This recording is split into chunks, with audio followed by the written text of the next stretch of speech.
don't know why I came. Don't know why I came. Don't know why. Don't know why I came. Damn. Don't know why. Today we have Greg Palmer. How you doing today? Good, man. How are you? I'm all right. And how long have you been a professional? Well, I was a professional for 2 years, and then I took about 3 years off, and now I'm going back into it now. All right, that's great. Where are you originally from? Maryland, Maryland. Salisbury, Maryland, on the Eastern Shore. And how did you grow up? Did you grow up with a middle class family, high class family? I'd say middle class, upper middle, good living, good family. And how did you get into the game of basketball? Did somebody in your family get you into it? Yeah, my dad did. My dad put a goal up at our house, and just at first he made me shoot, made me play, and I didn't want to, but then I started to love it. And when did you start to figure out that okay, I'm gonna start taking basketball a little bit seriously? Um, probably around high school. When I decided I really wanted to play in college, and I didn't want to stop playing. Is when I decided I really want to take it seriously because I didn't want it to end. Did you have any type of like struggles during high school, like in terms of maybe height, or you probably wasn't that strong during that time? Yeah, my biggest struggle was that where I went to high school was so weak that I didn't have any struggles. I went to a real small private school, and it was too easy, really. I felt I had struggles at the beginning of my college career because of how weak my competition was in high school. So in a way, it didn't. Your high school level of play didn't really test you when it came to Yeah, college. Okay. And where did you end up going for college? Salisbury went. It's a Division III, right in my hometown. Oh, that's great. And how was it that whole college recruitment process? Were you getting looks for any D1 or high D2 schools? I got no looks whatsoever, to tell you the truth. I ended up walking on even at my hometown Division III. Didn't play any minutes my freshman year at all. Scored 3 points the whole year, but then my second season I was all conference, averaged like 17 points a game, and had a good career after that. So how was that experience? It's kind of like Frank Kaminsky that played for Wisconsin. Like he wasn't getting any playing time until his junior and senior year. But how was that transitioning from basically you wasn't getting any playing time to it sounds like you was kind of like the main guy your sophomore year? It was just the way I saw it going for myself. It just seemed like the next logical step to me. That's just the way I saw myself in college, was being the main guy, and I just put in the work in the off season before that season because I wasn't satisfied with my role as a freshman. How do you think your coach at Salisbury? How do you think he prepared you for maybe the professional level? I had a great coach. I really like my coach, Coach Holmes at Salisbury. He taught me really how to play the game, how to do little things, screens and reads and help defense and all the little things that I felt I didn't really know how to do going into it. So he kind of prepared you for the overseas style in a way. Yeah, he did. Yeah, now when we put in schemes and stuff defensively or offensively, I always feel comfortable with it. I always understand it, and I owe a lot of that to him. So were you like you said you were all conference and you build your accolades up pretty well in college, basically. Mm-hmm. Yep. So once your final game of college is winding down, were you already settled into playing professionally, or were you still contemplating on maybe getting a job because you were coming from a small D3 school? No, I was never considering getting a job. I was always I was always about playing, so I was just gonna do it one way or another. It was in my head always that that's what I was gonna do. So you got done with your final game. Did you instantly get a agent, or did you just start training for a minute? I was just always training. I think the next thing that I did after that was I went on a tour to Indonesia. I and played on against some pros over there. I didn't get an agent until at least 6 months out of school. It seems kind of weird. You played in Indonesia. A lot of guys say they went on a tour in Spain and Germany. I never heard Indonesia before. I've been a lot of random places, man. I played in Indonesia for a tournament. I played in Macedonia in Europe. It's a small European country, and in Australia and Mexico, and now here in Spain. So, how was that? Was that your first time going overseas when you went to Indonesia? Yeah, it was first time overseas. Okay, how was that experience, especially leaving your family? You were playing in your hometown basically all your life. How was that? You kind of branching off. How It was was that? cool. It was cool. I was ready for it because I mean, like I said, I was just ready to do whatever came with playing basketball. So if it involved going somewhere new, I mean, I was ready to do that, and it was cool to have some new experiences. And when you did the tour in Indonesia, did it kind of help your confidence? Were you playing pretty well down there, out there? Yeah, it was, and it did help a lot because we were playing against. I mean, it's not a real strong basketball country, but we're playing against their pros. They're grown men, and we're all college kids. So, like, at first, we were pretty intimidated by them. They're like big, tall guys, some 7-footers, and but we ended up doing really well, and I played well too. So, So that kind of helped you. So did you start making connections on your own, or was it with your agent? Were y'all both working together on getting connections? my agent actually never. My original agent never helped me get anything. The first thing I did was I played in the ABA, which is like a lower minor league in the States. I played ABA, and one of my coaches got me in touch with a different agent that got me to Macedonia, which is the first place that was really professional that I played, was Macedonia. And did you enjoy Macedonia?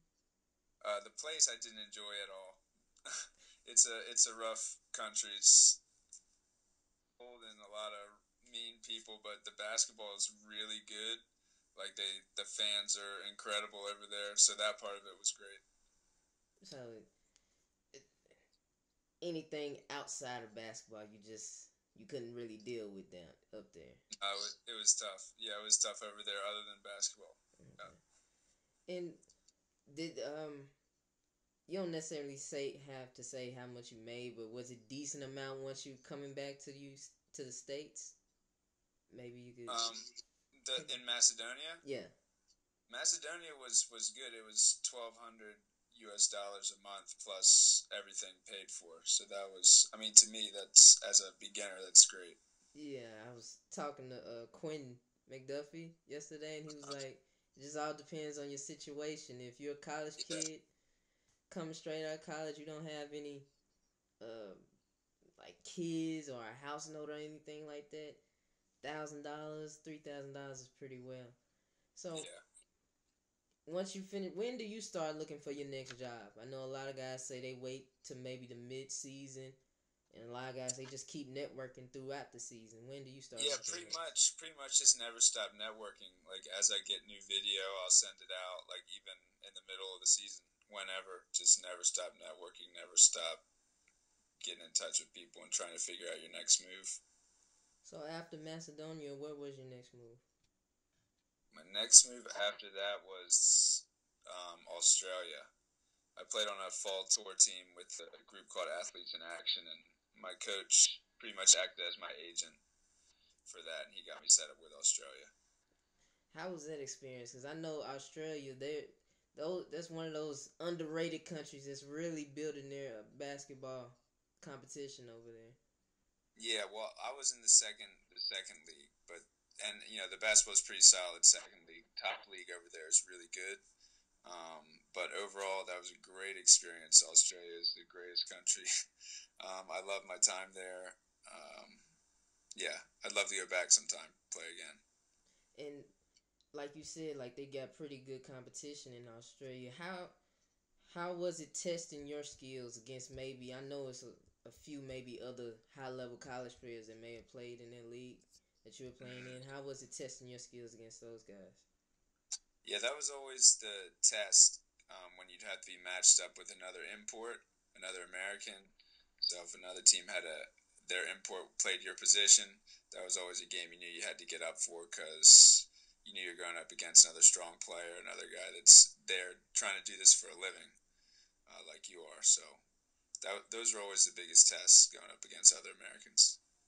And do a lot of teams put a lot of the weight on the import players because they're paying? I guess I know a lot of teams, they don't necessarily pay the other players, but they'll pay the imports.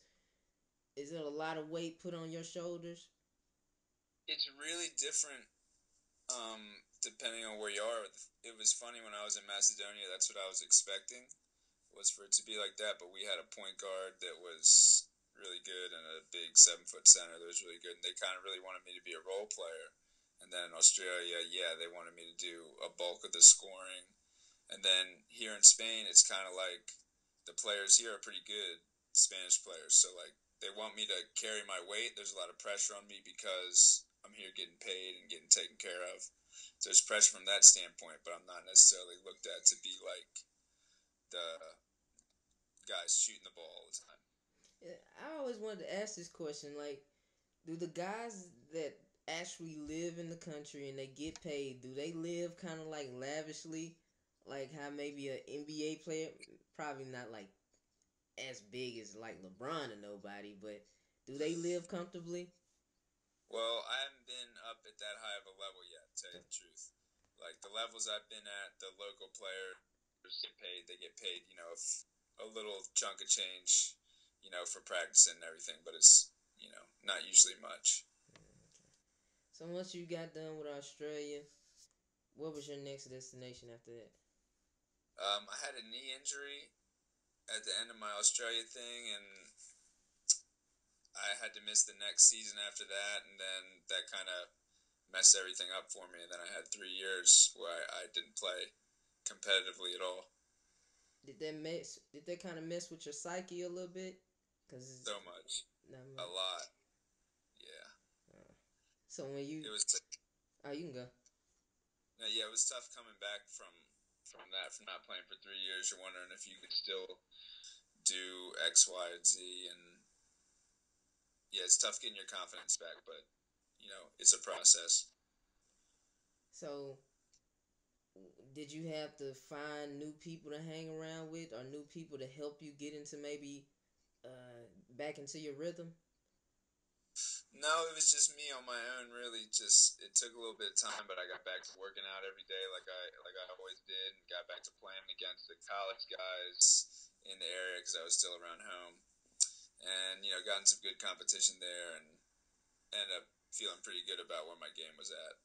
So once you got all the way comfortable, when was it where it was like, okay, I want to go back overseas and play again? Oh, I always wanted to.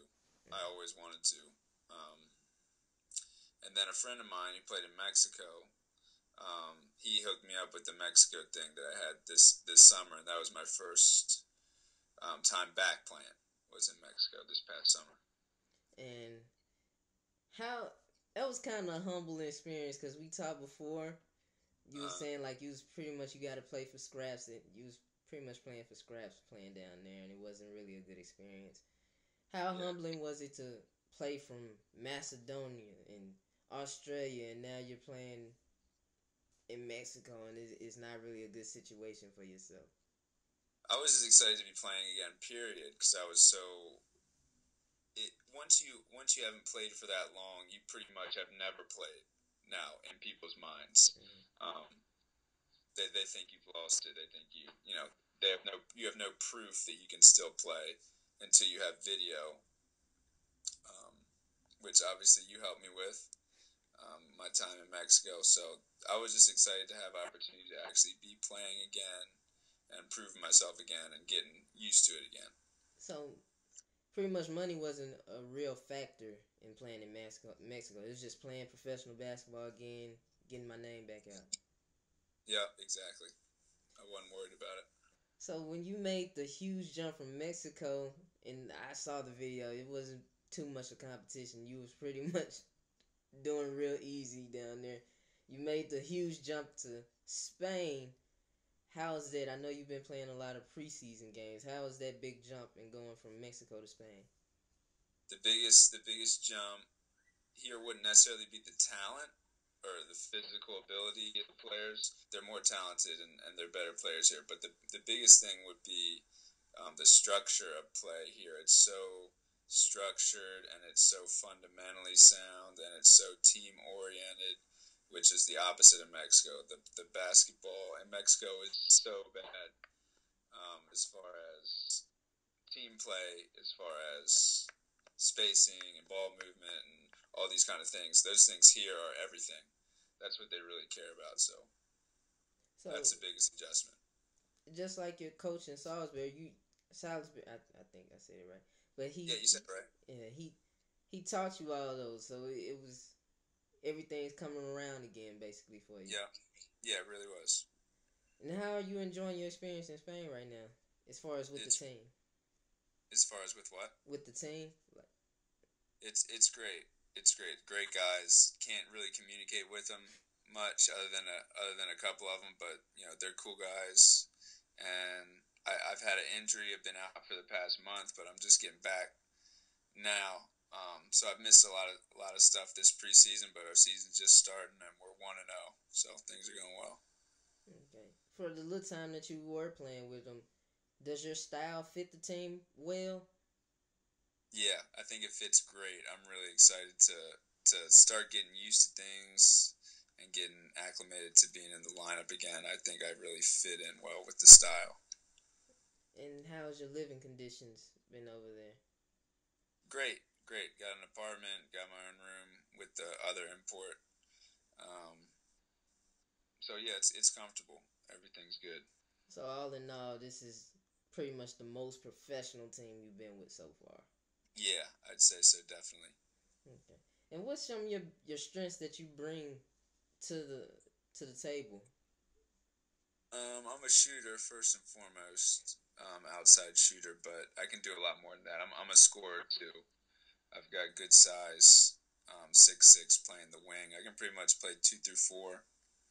I'm versatile, especially on offense, handling the ball and posting up and mid-range scoring.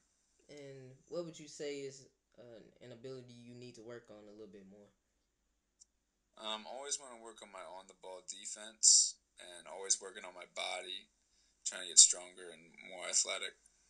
Okay. And since I'm winding down with the interview now, where do you see yourself playing professionally in the next maybe 3 to 5 years? What league? Maybe Euro League. There's CBA? no telling, man. I want to stay over here in Europe. Definitely move up from here. I'd love to still be in Spain, but a league or two higher than the one I'm in now would be great because I'm loving Spain and there's a lot of opportunity to advance. So I'd love to still be in Spain, but in a higher league. So it seems like you're more on competition more than just money. Money seems like it's not really on your mind. It's more about the competition. Yeah, I'm trying to get established as a player, but yeah, it's getting to the point where a little bit of money would be nice. But I think next year I should be able to make okay money. So it seems like you're also finding you're learning your worth now. Yeah. Okay. And after basketball, where do you see yourself going into? Either coaching or training, like skill training. One of those two. Do you ever think about staying in Spain, or you want to go back to your hometown and maybe help out with more players? I'm thinking, at this point, I envision myself going back home, but I've only been here about a month and a half, and I love it here so far. So, I mean, it wouldn't be out of the realm of possibilities for me to stay here. Like I asked Quentin McDuffie, have you heard about the Lamar Odom situation? Mm-hmm. What do you feel? Like one of the guys made a comment, Master P. I don't know if you know him. Are you familiar with him? He made a comment that he feels like Kobe is being phony. And what is your insight on that? On specifically that comment about Kobe? Yeah, on that or in general, just the whole situation. I won't comment on the Kobe thing. I could see it going either way. I don't know either of them personally, so I don't know. But as far as the whole thing in general, to me, it shows that there's nothing you can do or accomplish or get that will make you happy. Because Lamar Odom's, he's had it all. He's done everything I could ever have wanted to do, win an NBA championship, and still clearly has his struggles and has his bad days, to say the least. Just shows that you can't get anything that's going to make you happy. It's got to come from you. All right. Thank you, and I wish you great luck in Spain, and hope you do well off your injury. Huh? What you say her name was? Hannah. Yeah, that's what she said her name was.